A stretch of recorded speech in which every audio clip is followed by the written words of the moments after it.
Good morning and welcome. So today I'm going to be working on this, it's called the Torch of Knowledge prop that I made for a local escape room.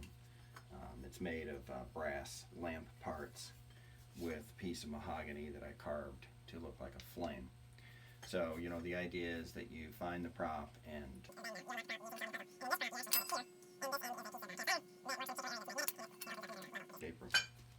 so the flame deflector, the cone, has come off. It's soldered on using just soft solder. The flame itself just screws on. Soldered on using soft solder, and the solder has let go. So I'm going to repair it. Obviously, I will just reflow the solder. There's a little bit of a crack that I'm going to repair, and I think I'm going to try to reinforce it. So my approach: reattach, reflow the solder around this joint here, and B, I'm going to try to put a brass ring in here, or maybe a copper ring would be good, so that I can get a thicker solder bead in there and get a little more strength out of it. So the first thing we need to do is clean the area up. So let's see what kind of a stiff wire brush.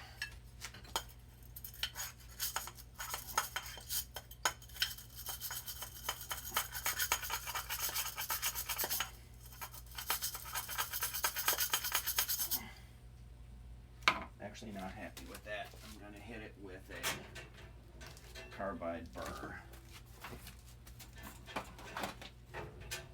I'm getting old, so I have to take off my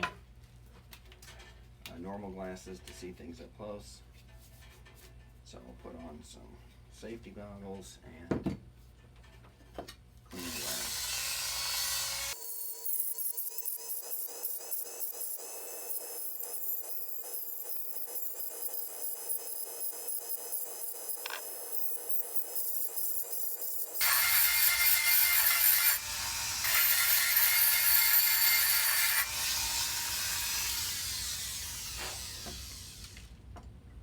Alright, now I'm going to go hunt for a brass ring of that dimension.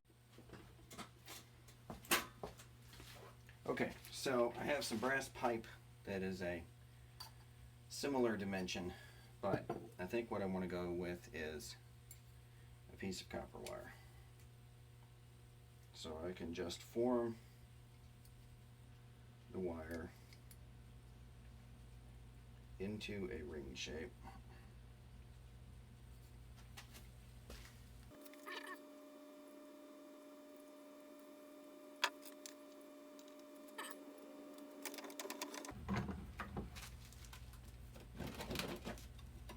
I have these nice urethane vice jaws that are magnetic and therefore pick up lots of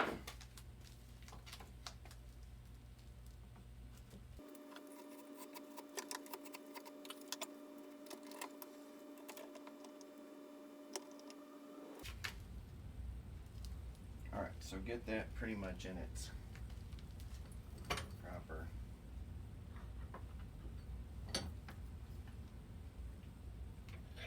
alignment. A little bit.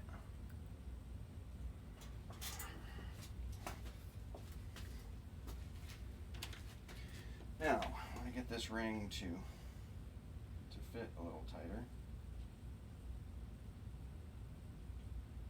Copper is very nice to work with because it is so soft. You can just bend it with your fingers to pretty much whatever shape you desire. So now I'm looking at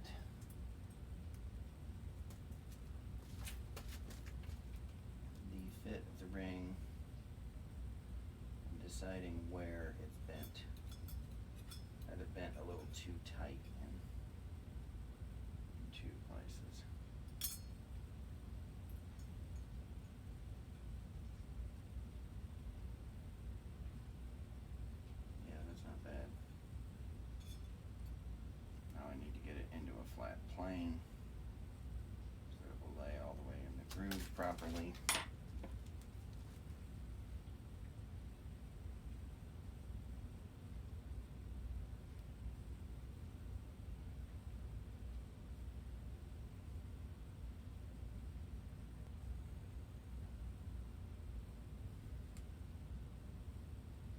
reason this matters is because the solder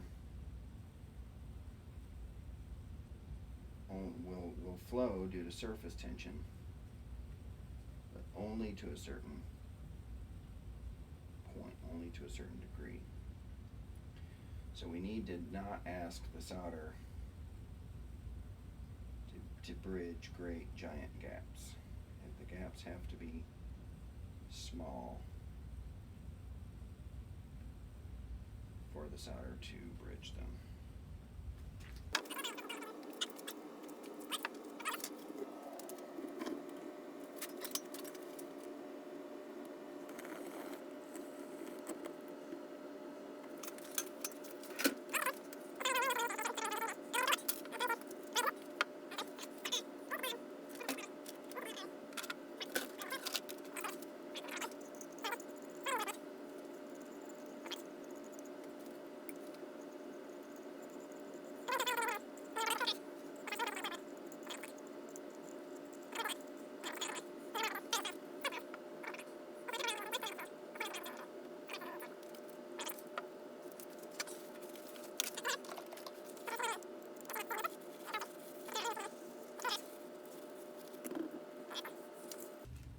Unwanted flux.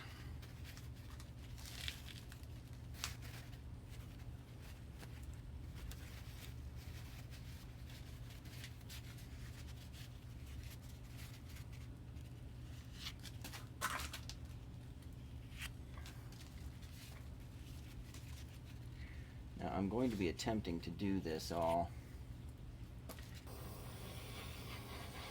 So I'm going to be just kind of trying to do each spot.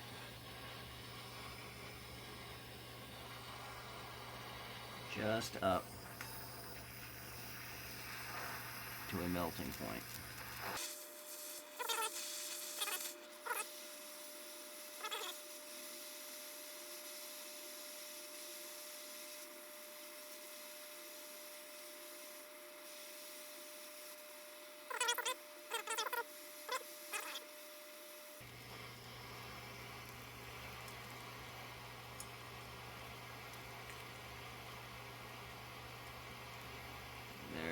There we're getting some melt and some flow.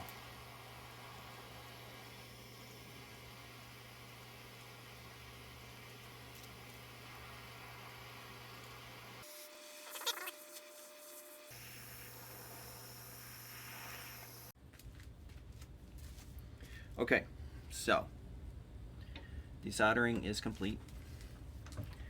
I was able to bulk up the solder quite a bit. Some time has passed, so the part is now cold. So all that remains now is to do some buffing, clean the part up, and put it back into service.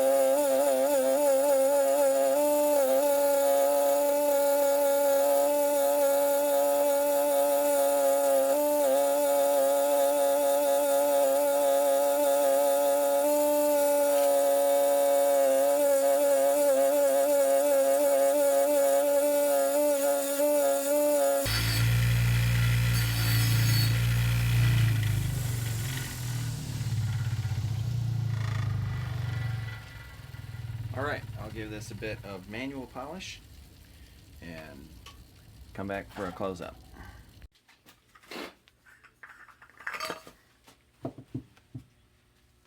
Alright, so little final buffing polish, little brasso action, gives us nice gleaming brass. There's a close-up of the repaired area. There is some solder visible, but it's shiny and clean, doesn't look bad. There it is on the inside. The repaired area has a big gusset now of solder that I think will help it some next time it gets dropped. So with that, we take the flame. Flame again is carved out of mahogany. Has a 3/4 inch pipe nipple JB welded into this socket, just so that it can be easily removable in case of needing to be repaired or whatever. So screw our wooden flame back into the torch. And with that, the torch of knowledge is repaired. Thanks for watching.